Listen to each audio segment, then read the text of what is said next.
capítulo 14. Escuta isso aqui, ó. Jesus conforta. Pode ser consolar, né?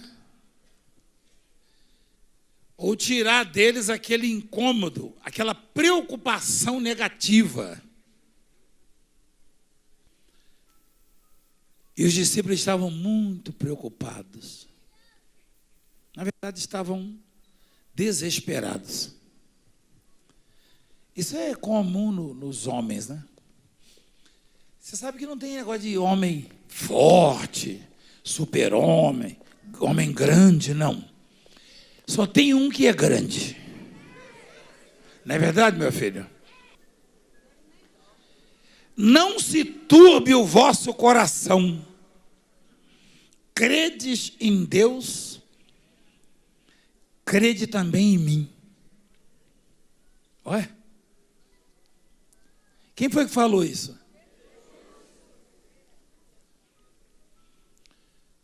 Crede em Deus e crede também? Está faltando uma pessoa ali, não está? Ali tem o pai e o filho. Está faltando quem ali? Hã? O Espírito Santo. Se Jesus já tivesse ido e voltado, ele diria: crede em Deus Pai, Deus Filho. O Espírito Santo já havia sido enviado à terra ali? Não, ainda não. Ainda não. O Consolador ainda não tinha sido enviado. Então Jesus disse: crede em Deus, crede também em mim, ponto. Ou seja, não invente.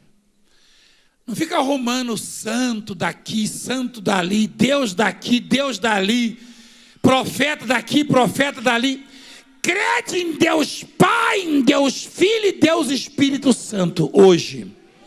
Naquela época, crede em Deus Pai e Deus Filho, porque o Deus Espírito Santo não havia sido enviado ainda. Não invente, não fique crendo na cigana, não sei das contas, no Valdemiro, não sei de onde. Não, crê em Deus Pai, Deus Filho e Deus Espírito Santo. Não invente.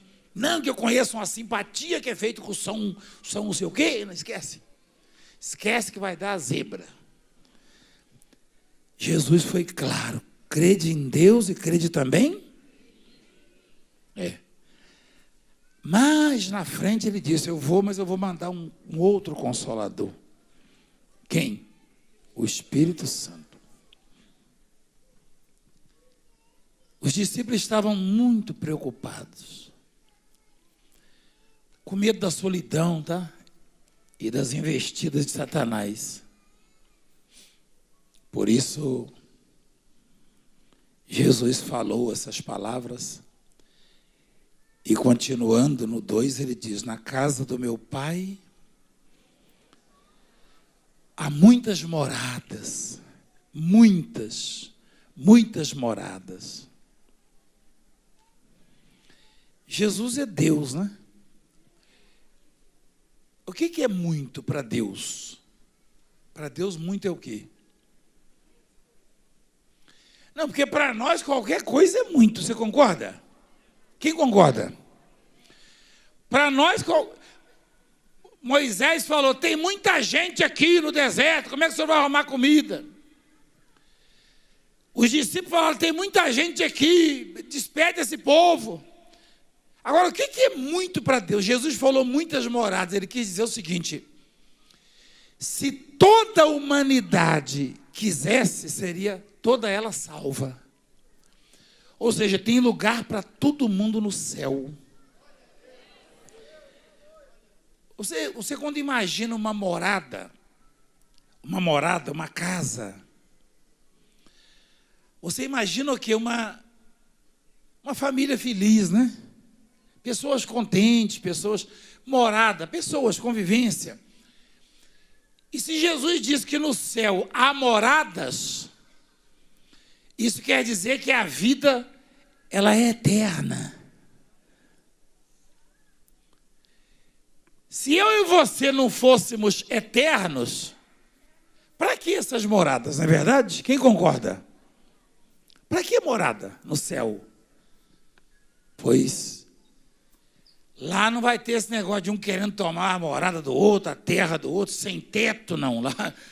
Lá há muitas moradas. Ou seja, aquela teoria de que só 100 e não sei quantos mil serão salvos, isso aí cai por terra. Quem sabe o que eu estou falando? Esquece isso. Esquece, é heresia, exatamente. Esquece isso. Esquece isso. Porque Jesus disse que há muitas moradas. Ou seja, é como se ele perguntasse assim: você quer ser salvo? Quero, então vou reservar a sua. Amém? Também não é, isso aqui, lá não é minha casa, minha vida, não. E nem BNH. Não, porque minha casa, minha vida é louvável o projeto, é legal, é bacana. Não estou criticando, mas não dá para atender a demanda. Porque o déficit habitacional é grande demais. Minha casa, minha vida é legal, só que não dá para atender todo mundo.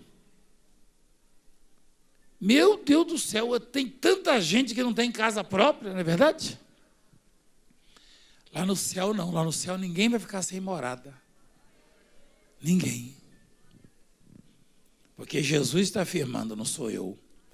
Isso aí não é promessa de campanha, não. Jesus está dizendo, na casa do meu Pai,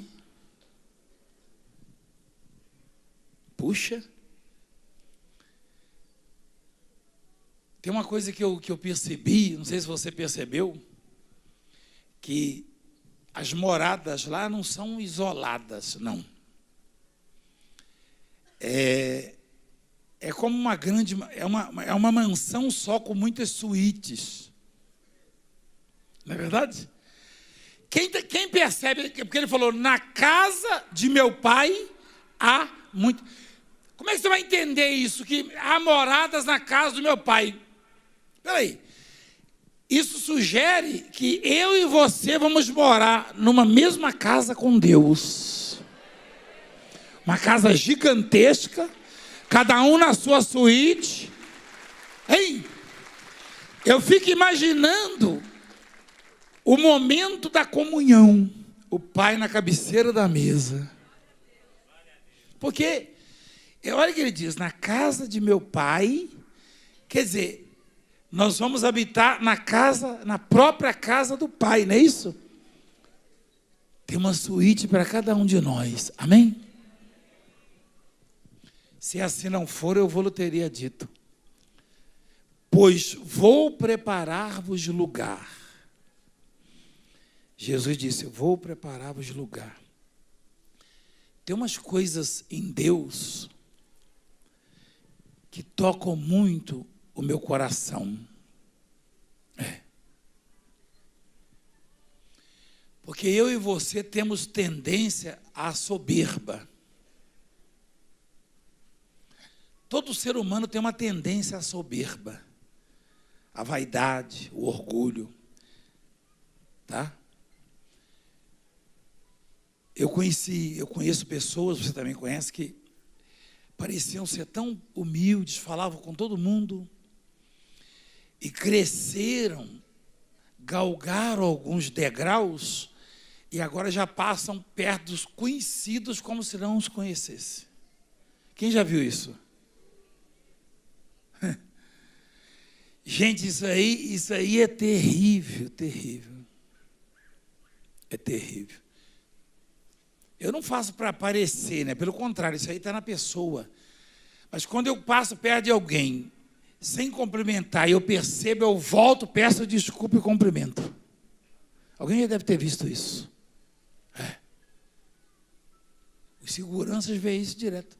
E eles ficam preocupados, que eu cumprimento gente que eu não conheço, e o sujeito olhando de rabo de oi para mim. É assim. Por quê? Porque eu não sou absolutamente nada. Então, Deus, com esse gesto, com essas atitudes, com essa prática. Por exemplo, lá no Gênesis, a Bíblia diz que Deus plantou um jardim para o homem. Você sabe quem é que planta lá na roça? Você acha que o dono da fazenda planta?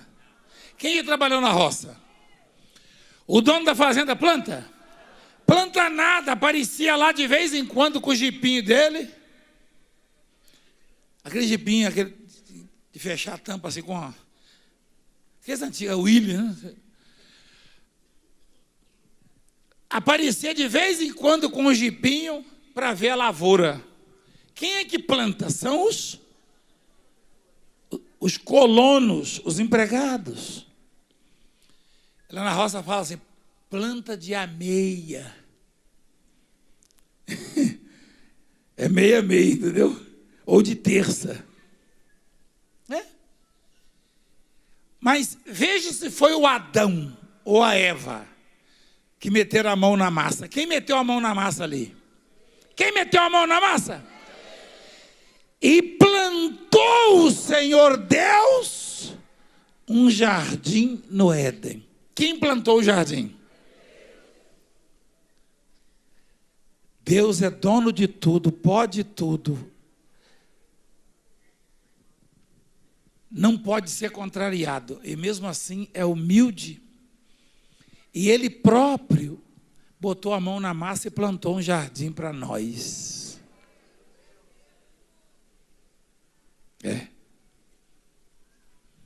E aí, olha o que Jesus fala ali em João 14. E vou preparar-vos lugar.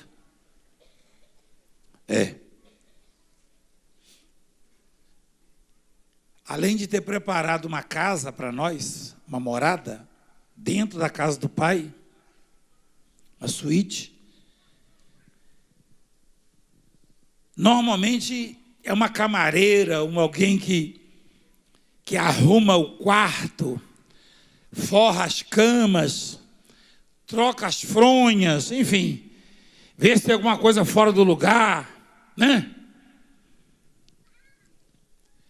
Ele próprio disse, eu vou preparar o lugar para vocês. Escuta, veja isso aí.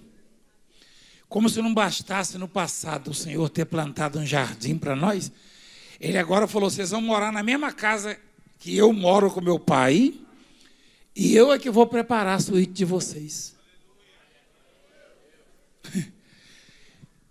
Isso aí é o seguinte, nós bispos, pastores, obreiros, enfim, povo de Deus, ao vermos essas coisas, essas atitudes de Deus, vocês parlamentares, nós devemos ver isso aí como exemplo. Aí Deus, o Todo-Poderoso, tem prazer em servir, e a gente tão insignificante às vezes quer ser servido. Tão insignificante que somos e queremos ser servidos, quando o próprio Deus se propôs a servir. Ao plantar um jardim, ao ir preparar lugar para nós. E Ele olha para você e para mim e fala, bom, deixa eu preparar esse aqui para o Valdemir, esse aqui para fulano, para esse cano. Isso não garante que eu e você vamos morar lá. Não. O fato dele ter ido preparar lugar não garante que eu e você estejamos lá, não. Porque até isso Ele deixou para nós escolhermos.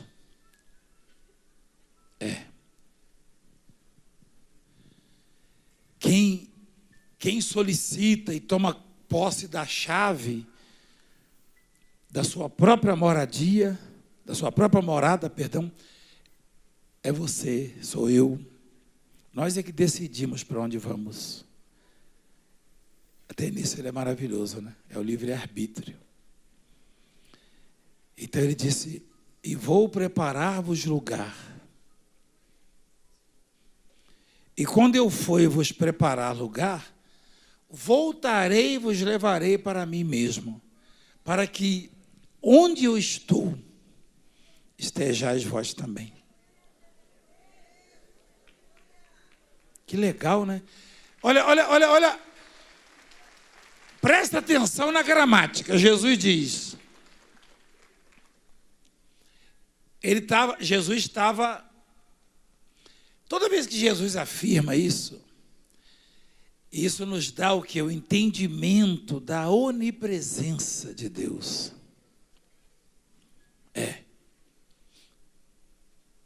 Olha quando ele fala assim, ó. Para que onde eu estou, se fosse eu a dizer, ou você, diríamos de que maneira? Estando aqui, aonde eu estiver. Não é verdade? E ele diz, aonde eu estou. Só um ser onipresente pode contrariar a gramática desse jeito, entendeu como é que é? Aonde eu estou, teoricamente ele estava ali diante deles na terra. Só que sendo ele onipresente, ele estava lá já.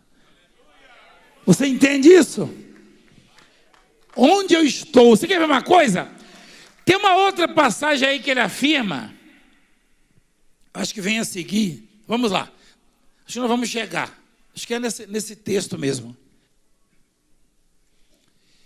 E vós sabeis o caminho para onde eu vou. Ele está afirmando, ó. Disse-lhe Tomé, Senhor, não sabemos o caminho, não sabemos para onde vais. Como saber o caminho? Aí Jesus diz, eu sou o caminho. E a verdade e a vida. Ah, tá aí, ó. Se fôssemos nós, diríamos de que maneira? Ninguém.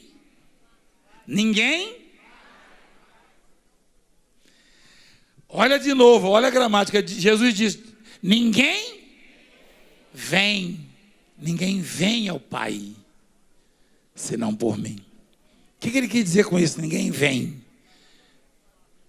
Porque nele estava quem? Quem é que estava nele? O próprio Pai. A expressão correta seria, ninguém vai ao Pai. E ele disse, ninguém vem ao Pai. Ele quer dizer o seguinte, eu e o Pai não nos separamos de jeito nenhum. Ninguém vem ao Pai, senão por mim. Que coisa, hein? Se vós... Agora, qual é a chave, tá? Desta mensagem, desse texto? É exatamente isso aí, ó. Jesus, durante um período longo, tentou convencer os discípulos. Foi falado isso um dia desse. Acho que foi domingo passado um pouco. Não nesse texto, mas sobre o caminho de Emaús, né? Jesus tentou convencê-los de que ele, Jesus, teria que passar pelo vale da sombra da morte mesmo. Pela morte. Mas que ressuscitaria. Então, Jesus demonstra uma certa decepção, uma frustração, uma coisa, um sentimento ruim, sabe? Porque Jesus tinha as duas naturezas, tá? A espiritual e a carnal. Jesus era homem, de carne e osso. Quem sabia disso? Só que ao mesmo tempo era divino, porque ele veio do céu. Mas ele tinha as mesmas necessidades que nós, estava sujeito às mesmas paixões. E aí ele diz assim, se vós me tivesseis conhecido, conhecerias também a meu Pai. A grande preocupação dele era que as pessoas viessem conhecê-lo. E ainda é. O que que vai fazer você vencer as tribulações, as dificuldades, as adversidades? O que que vai fazer você superar as dificuldades? Não é o fato de você conhecer o Valdemiro, a Francileia, não. Eu e Francileia também passamos por tribulações, dificuldades e lutas. Porque no momento em que você estiver no estreito e não vê mais os amigos ao seu lado, seu telefone não tocar mais. Quer dizer, tocar, mas não pelos amigos, né? Porque se você está em alta, seu telefone toca toda hora, são os amigos ligando. Mas se você está em baixa, só liga gente para te ofender, para te criticar, para te humilhar. Em algum momento, em algum deserto, em algum trecho do deserto, você não vai ver amigos. Então, o que vai prevalecer é exatamente isso. O conhecimento de Deus que você tiver de Deus. Porque a fé salvadora, nada mais é do que conhecer a Deus. Eu me lembro do Eliseu e do servo, quando estavam em apuros. O servo do Eliseu, o que nós vamos fazer? Nós estamos cercados. E o Eliseu tranquilo, porque Eliseu conhecia Deus. O poder, a capacidade, sabe? Então ele sabia do livramento. Tem coisas que a gente passa, que você olha de lá e fala, meu Deus, como é que eles aguentam? Só o conhecimento de Deus é que pode fazer uma pessoa suportar determinadas coisas e vencer.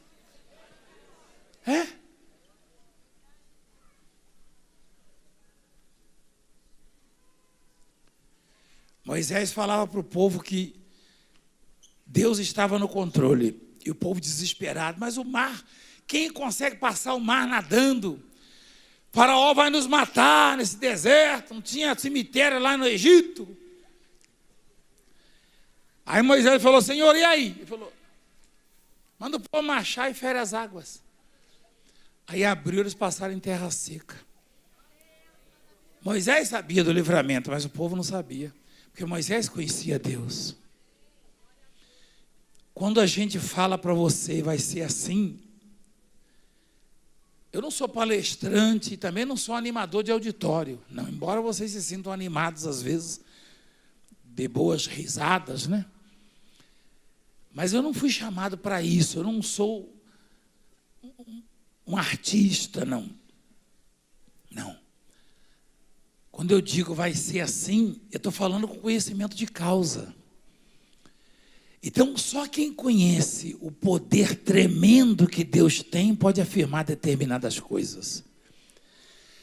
E o que Deus quer de nós? Ele quer que tenhamos este conhecimento, porque vai ter momento na vida, na sua vida, que não vão adiantar palavras de consolo, de conforto.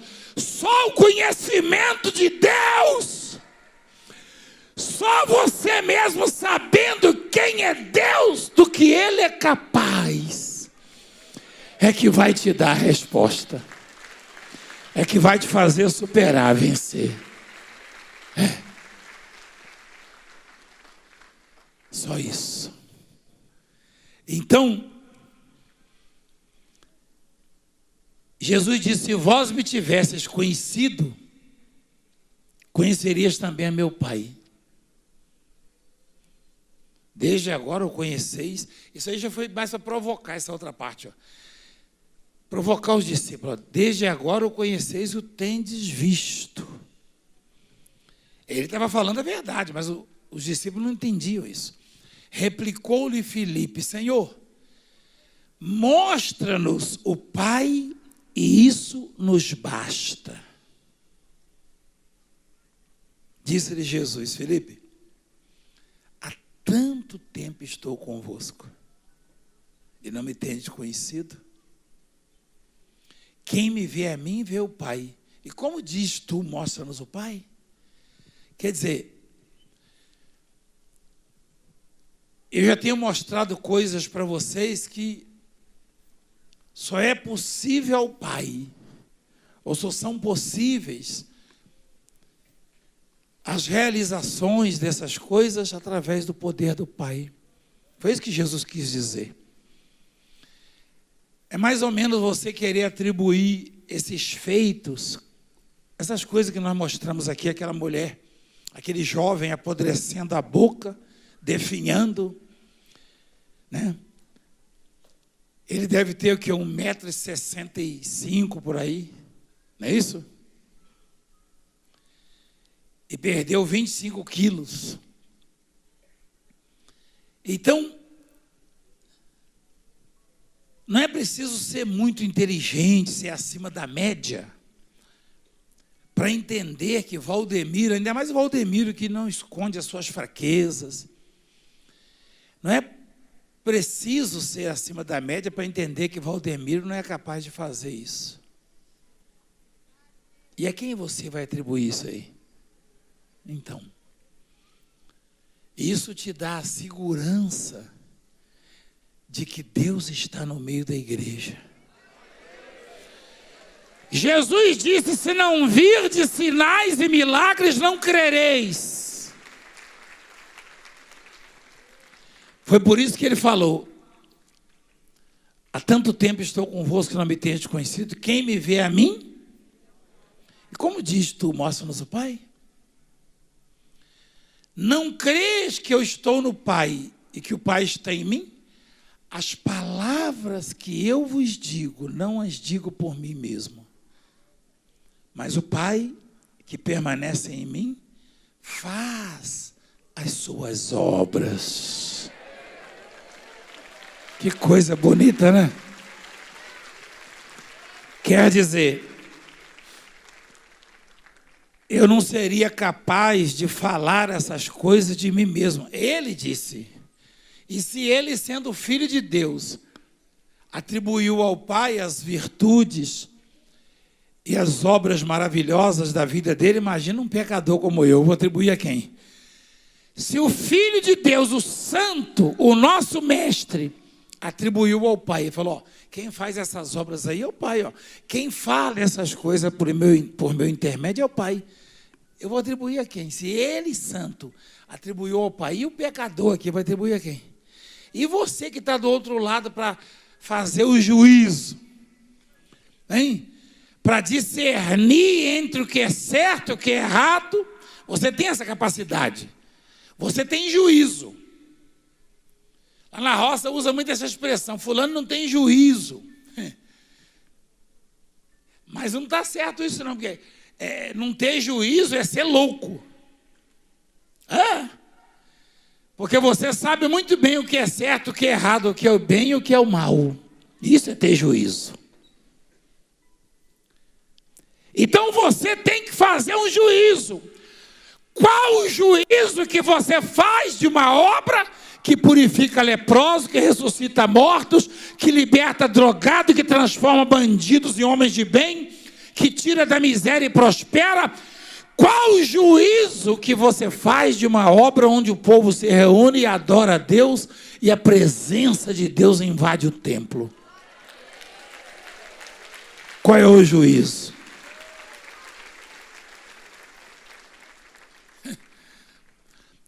Tem gente investido de autoridade nos assistindo, que faz mau juízo da obra de Deus, deve estar pensando agora: meu Deus, será que eu não tenho juízo?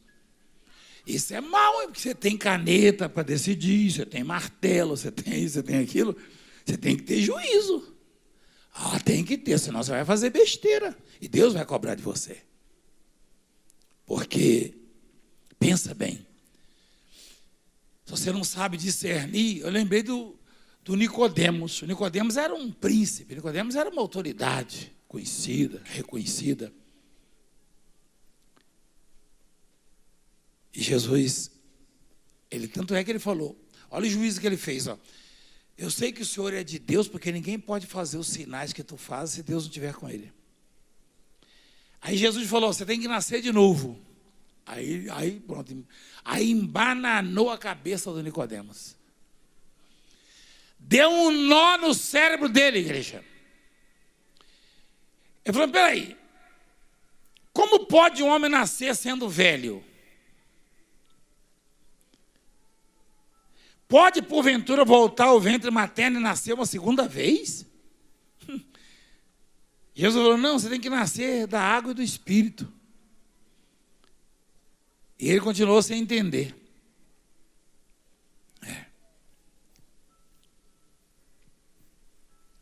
Então, o sujeito culto, investido de autoridade, não entendeu o que significava as palavras do Senhor.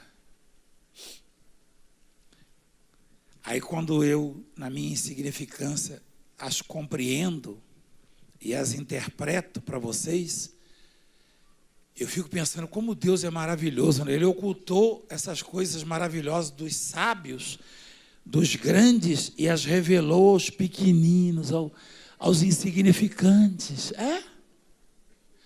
Porque Nicodemo não se comparava comigo, não, e ele não entendeu. Então Jesus, ele ficou um pouco decepcionado, sabe, igreja? Porque já tinha um período que ele trabalhava o coração e a mente e o espírito dos discípulos, dizendo, eu vou ter que ir, eu vou ter que partir, mas eu vou ressuscitar, e vocês não vão ficar sozinhos, eu estarei com vocês, sempre confortando-os. E ele percebeu o desespero nos olhos deles. Ele falou, eu mesmo estou indo preparar o lugar para vocês. Eu mesmo vou fazer. Não vou contratar nenhum decorador. É decorador que fala? Não vou contratar nenhum arquiteto. Não. Também nenhuma camareira para arrumar o quarto. Eu vou arrumar o quarto de vocês. Ponto. E veja a importância que Deus nos dá. Quem de nós nunca foi humilhado ou desprezado por não ter recursos, por não representar grandes coisas assim? Hoje é bem comum as pessoas me honrarem onde eu vou, onde eu e a bispa vamos. Grandes autoridades, mas... E é comum também nos perseguirem. Mas na época nem perseguiam. Então já está bom, né, se perseguir, né? Porque ninguém nem conhecia a gente, não é verdade? Só o fato de você ser perseguido significa que você existe, que Deus já te fez existir, né? É positivo isso. É positivo. E aí, Jesus, ele trabalhou no coração deles, mas depois ficou meio triste, né? Peraí, vocês estão há tanto tempo comigo e não me têm conhecido? Eu estou há tanto tempo convosco, né? É como se ele perguntasse hoje para nós, submetesse o povo dele a umas provas, né? E perguntasse, vem cá, o que vocês acham de mim, da minha obra? Vocês acreditam em mim, ou vocês até que ponto acreditam? Ou eu existo para vocês? Aliás, uma vez ele perguntou isso. Em Mateus 16, ele falou, o que o povo fala de mim aí? Aí os discípulos responderam. Na verdade, não era curiosidade, né? Porque Jesus sabe tudo. Ele queria ouvir dos discípulos que as pessoas o conheciam, né? É como se hoje ele estivesse perguntando para você assim, você me conhece? Aí você que está prosperando, que acaba de receber uma cura, claro que eu conheço, o Senhor é Jesus. Aí você que está atribulado, aborrecido, preocupado, Senhor, eu já ouvi falar já, mas está tão difícil para mim. Porque conhecer na fartura, na alegria, na prosperidade, no sucesso é mais fácil. Por isso que eu fico enfatizando aquele milagre da salvação do ladrão na cruz. Porque um falou assim, eu não posso condená-lo, pelo contrário. Um falou, o Senhor não é o Cristo, não é o Filho de Deus, o Salvador, desce daí e tira a gente. É o que o mundo diz. O mundo cobra os resultados, né? Ou o resultado. E conhecer a Deus é muito mais que um simples resultado, uma bênção financeira, uma cura, uma bênção familiar. Conhecer a Deus é muito mais do que isso, muito mais do que isso. Você não nasceu de uma explosão, não, nem de uma chocadeira, não. Você é obra das mãos poderosas de Deus.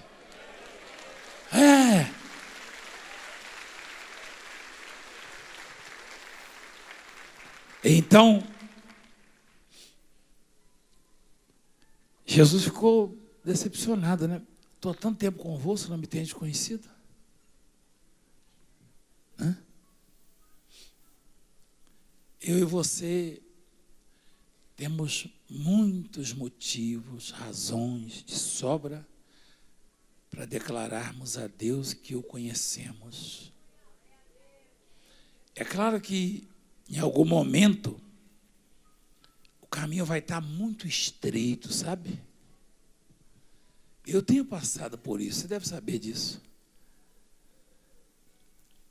Mas eu não tenho negado a minha fé,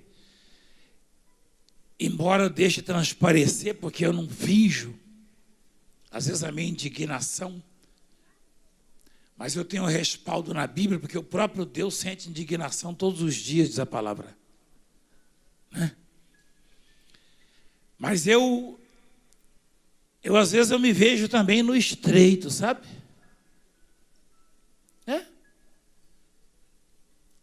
Às vezes o caminho está estreito e as paredes são chapiscadas. Já passou, não? Hein? Você entorta assim e tal e não consegue passar, não.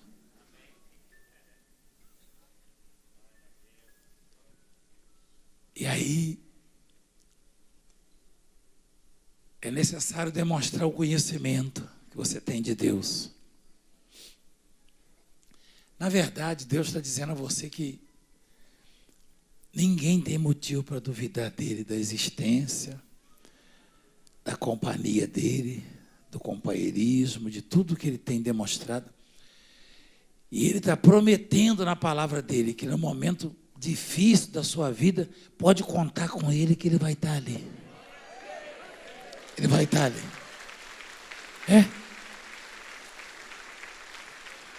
Você que está vivendo esse momento, ele está aí com você. É certo que ele está aí no hospital, no presídio, na sua casa, ele está aí com você. Clama para você ver. Clama, levanta daí, clama. Ou ajoelha. Se ajoelha e clama. Então, estou há tanto tempo convosco que não me tendes conhecido. Quem me vê a mim, vê o Pai. Como diz tu, mostra-nos o Pai? Não crês que estou no Pai e que o Pai está em mim? As palavras que eu vos digo, não as digo por mim mesmo, mas o Pai que permanece em mim faz as suas obras. Crede-me que estou no Pai e o Pai em mim. Crede ao menos por causa das mesmas obras.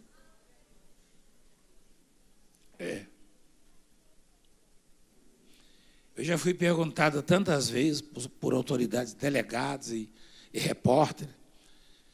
Quer dizer que o senhor é o homem que faz milagre.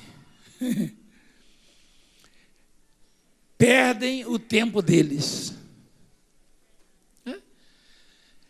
Se eu fizesse milagre, eu me lembrei de quando o Senhor, por isso que Deus abençoou Salomão, ele falou: Salomão, pede o que você quiser. É claro que Salomão, como homem, deve ter passado assim pela cabeça, aquele sujeito lá está me perturbando, está me ameaçando de morte, entendeu? Vou pedir para ele virar um gafanhoto, uma pulga, que aí você amassa com a unha. Ana Rosa, Não, carrapato não, bispo. É porque eu peguei tanto carrapato um dia desse, e ela catou os carrapatos, ela falou carrapato tinha que até arrepiar a gente, igreja. Quem já pegou carrapato? Arrepia até o couro, Deus me livre, aí, ó. Então, fala a verdade, Deus chega para você assim, aparece de noite e fala assim, ó, pede o que você quiser. Você tem tanta coisa para pedir, né? Dá uma olhada para mim, veja o que eu passo nesse mundo, nesse país. Deus chega e fala, Emílio, pede o que você quiser. Eu falo assim,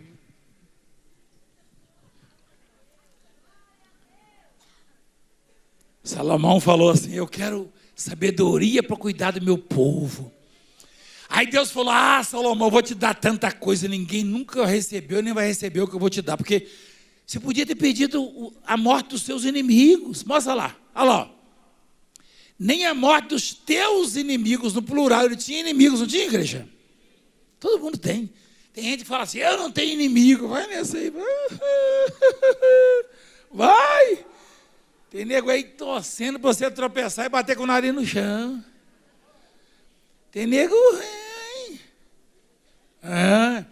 Aí, Salomão na hora falou, não, eu quero... Ele podia pedir, falar, Senhor, eu tenho umas coisas bacanas para pedir, mas eu tenho também um negocinho aí, sabe? Tem uns cabras aí que... Você podia desligar o aparelho e tal. Mas não, Salomão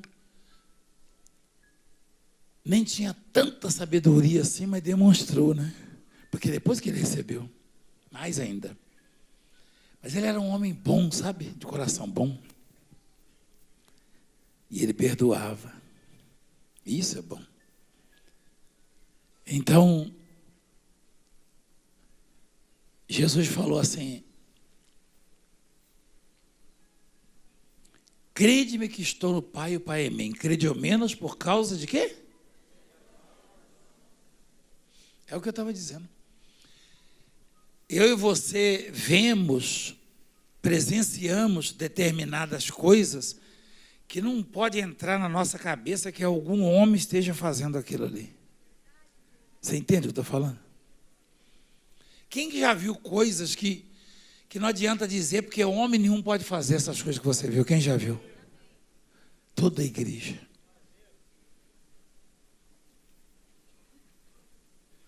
Eu me emocionei agora. Eu e a bispa um dia recebemos um corpo de uma mulher assim. Estava morta a mulher. Eu e ela debruçamos sobre essa mulher. E eu senti uma dor tremenda no coração. Eu falei, Senhor, eu em particular, quando eu falei, Senhor, pelo amor do seu filho Jesus, devolve o espírito dessa mulher. E dá para ver quando o espírito entra nela, que ela vai assim, ó. E tinha umas 500.000 pessoas vendo isso. Eu olhei para a bispa assim, eu falei, meu Deus do céu, se Deus não resolver mandar de volta o espírito dessa mulher, na frente dessa multidão, eu lembrei de uma senhorinha que deu testemunho e falou, fico orando para você não passar vergonha, meu filho. Quem viu isso? Onde foi isso aí? Foi aqui? Uma senhorinha de uns 80 anos. Meu netinho, eu fico orando para você não passar vergonha. Que eu vejo cada coisa difícil. Pois é, vovó, tem coisa que é para arrepiar o couro. A mulher da minha cor ficou amarela. Cor de burro quando foge. Você já viu? Minha mãe falava isso, mas burro não muda de cor, não, hein? Até parece que burro muda de cor. Aí, e quando Jesus devolveu... E a mulher não correu depois no altar? Foi voltando. Igreja, eu vi isso. E eu falei, fala agora que Jesus não está aqui.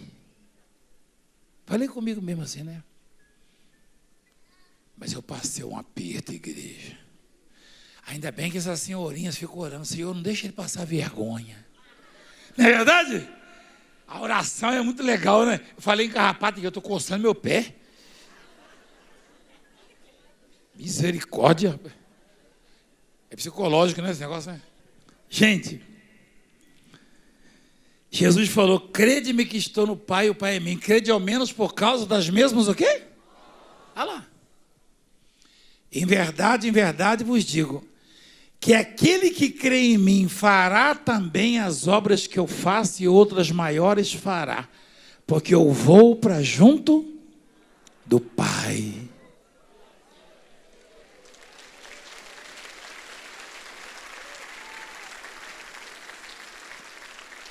O mundo não aceita isso. Eles olham para a gente mal acabado assim e falam, não é possível, né? Esse sujeito abraçou o leproso está purificado. Isso é mentira, eles falam, isso é montagem. Como é inteligente esse pessoal lá. O meu pai falava na roça, é inteligente para burro. Isso é montagem. Que montagem? Então vem ver, ué. O pior é que o sujeito é tão problemático, fala que é montagem, por que você não vem me desmascarar então se é montagem? Se é montagem, vem me desmascarar. Vem cá filmar e fala que é mentira. Vem aqui ver. Porque esse povo vê com os próprios.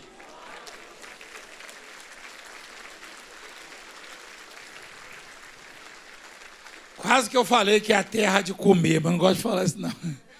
Eu vejo facão para todo lado. Igreja, minha sogra falou, acho que foi minha sogra falou ontem, fala em facão, não, que eu até arrepio. Não, foi meu sogro, né? Vovô São Francisco falou, fala em facão, não, que eu até arrepio, falou ontem. Foi, pois é, mas facão é normal, né? Não pode bater no pescoço dos outros, né? Mas é o seguinte, quando eu for fazer meu DVD lá, o DVD completo da minha história, eu vou ter que levar facão, porque tem que fazer picada para ir na mina onde eu pegava água. Deve estar cheio de mato, marimbondo. Eu vou levar alguém comigo, que tiver marimbondo, eu já boto logo no cipó assim e sai correndo. Você já fez isso, né? Bate no cipó, tem a casa de marimbondo e corre.